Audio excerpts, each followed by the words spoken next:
एक छोटे गांव में एक विचित्र हवेली थी। इस हवेली के बारे में कहानियां बहुत सुनी जाती थीं। लोग कहते थे कि रात को उस हवेली में अजीबोगरीब ध्वनियां आती थीं और किसी को भी वहां जाने का हिम्मत नहीं होती थी। एक दिन गांव के एक युवक ने निश्चय किया कि वह उस हवेली में जाकर सच्चाई को जानेगा। वह अपने दोस्त को साथ लेकर हवेली की तरफ चला। हवेली में अंदर घूमते घूमते उन्होंने एक पुरानी पुस्तक खोजी।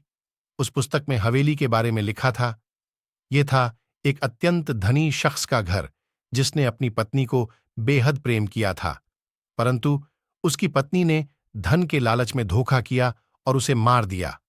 उस दिन से हवेली में उस पुराने शख्स की आत्मा की चीखें सुनाई जाती थीं।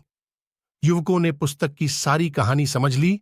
उन्होंने ध्यान दिया कि हवेली के अंदर कुछ और अजीबोगरीब चीजें भी हैं।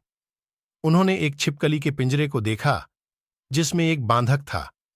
वे बांधक को खोलने का प्रयास करते हुए एक पुरानी तलाशी पाई, जिसमें एक पुरानी चाबी थी। उन्होंने चाबी का प्रयोग किया और बांधक खोल दिया। बांधक खुलते ही उन्होंने एक गुप्त गड्ढा देखा, जो हवेली की सच्चाई को दर्शाता था। युवकों ने वहां से निकलते हुए देखा कि वह छवि भी गायब हो गई थी। हवेली से बाहर आने के बाद उन्होंने गांव के लोगों को हवेली के बारे में सच्चाई बताई। लोगों ने उन्हें शांति और सम्मान दिया। युवकों ने सोचा कि वे न केवल हवेली की रहस्यमयी कहानी को जान गए हैं, बल्कि अपने आप में भी बहुत कुछ सीखा है।